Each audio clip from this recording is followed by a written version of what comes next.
Hello, I am going to take you through some of the beginning processes of starting a painting. This is an acrylic painting. We've been learning about the Impressionists and Camille Pissarro, Mary Cassatt, Edgar Degas. They really loved painting what was happening at the time. They liked painting people in their just their daily lives.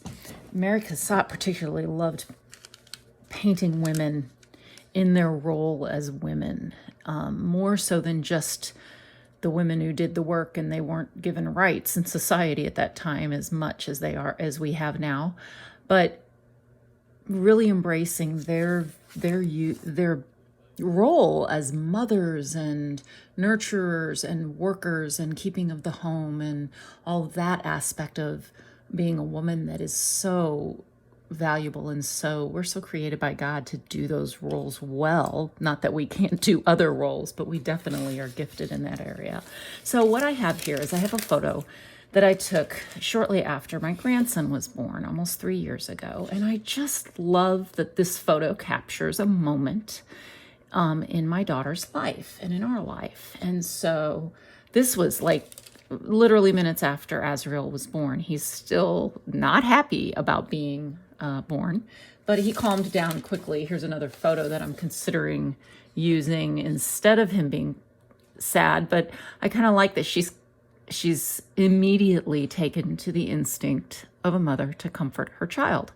And quickly, this was, not even a minute later, this was the next photo. So he was quickly calmed and comforted by his mother. And I just think that's such a beautiful subject. And that is really what Mary Cassatt especially loved to capture, is those mothering moments. And so what I've done here is normally when I do a painting, I will just hand sketch in the under drawing.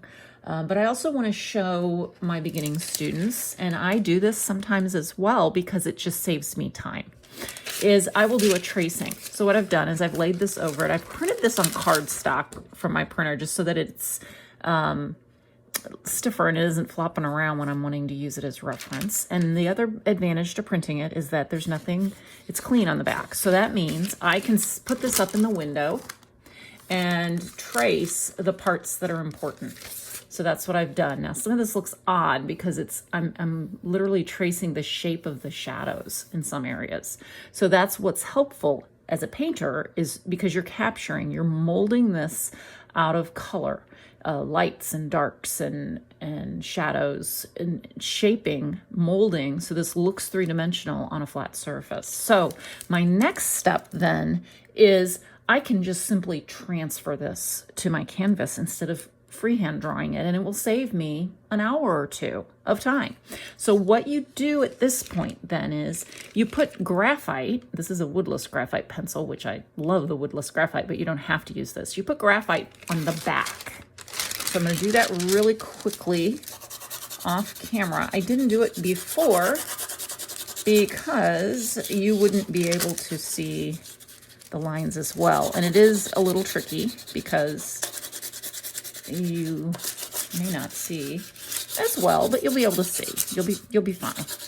And I don't necessarily put it over the entire drawing because not all of it has lines, so I mainly keep the graphite on the back.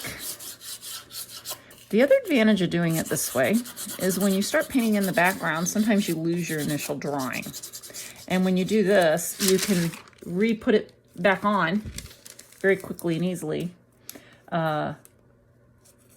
whoops, I missed a spot. Some of this I can sketch in. I just want to get the main bits and show you how this is done. So there we go. There's and I would do this flat. I wouldn't do this upright, but I want you to see me do it. So basically what I'm going to do now is I'm going to come in and I'm going to trace or get these lines in. And the most important one. So like I said, I can see what I'm doing. I can see where these initial pencil lines are, but not all of them are really easy to see, and I didn't get a really good coating of graphite on all of it.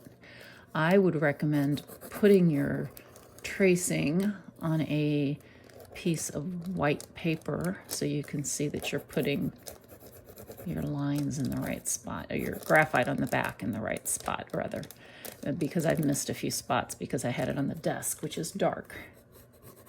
But I will get enough, and I can always put more in later. Like her hand, I have hardly any graphite on. So I will have to come back in and get that in, get this little guy. Babies are tough. And so especially if I'm doing a child or a baby, this is just a way to simplify the project. It's so much easier. I mean, honestly, the creativity and the work of this piece of art is in the painting, not in the drawing. And so, get his little eyes. Just the basic shapes is what I'm going for right now. Like I said, I can always bring the, see, I didn't put enough graphite behind his little hand. So a lot of these lines are not going to necessarily show up. The shapes of the blanket and all those curves, that I'm not quite as worried about. It's not quite as critical. Now I'm going to set this down so you can see it better, because with the light, can you see very faintly some of those lines? And then I can come back in and darken some of them so I can see where I'm painting, right? Like you would if you were sketching it from scratch. Here's her ear, her hair. Again, I like these little small mechanical pencils. They help me get the detail in. They stay sharp, but they are also quite erasable. This graphite erases quite easily with a kneaded eraser. So if you don't have everything in the way you want it, you can erase and redo. So I have a little weird pokey thing on this canvas I'm not happy with, but I'm painting in a rather thick mode on this one, so I'm thinking it's going to be just fine. So you get the gist of what I'm doing here. So basically I'm just going to get the rest of this in. I'm probably going to have to add a little more graphite and fine tune it, and you can see what I'm doing with that. So that's going to be the beginning of this painting, and then I will start, as always, I will start with the background. I really want to get, I've got to add more because the canvas is larger than the picture I'm starting with, but that doesn't bother me. In fact, I don't like that lump. I kind of was considering a window over here. So maybe coming in to show where the light is coming in from, and maybe paint the scene outside. So I'm still imagining, and a lot of that will happen with the paint as I'm going along. So yeah, so this is the beginning.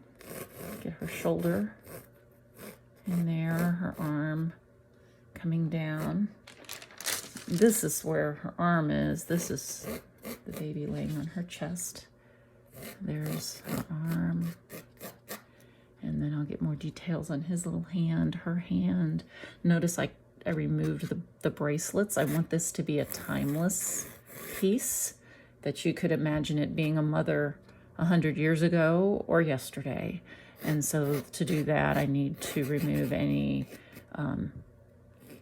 pieces of current times. So like the pattern on the blanket, that will just be shades and tones instead of, and of course the hospital bracelets. So that's the beginning, and I will do more video as I paint and show you those as well. But this is just how I get started with that process, and go from there. Now this is also a thick canvas, 1 inch wide, so I will also wrap the color around the sides as I'm painting, so this could be hung without a frame. And I think that looks nice on these larger canvases, or thicker canvases. This isn't particularly large, it's a 12 by 12, but I think it's nice to wrap the image around. Some Some artists will just take a flat piece of wood and frame it in black or maybe stained a natural tone, and that looks nice too. Personally, I really like the feel of it, of the image actually wrapping around the side of the painting. So like her hair will wrap on around, and as I'm painting, I just go on around the side.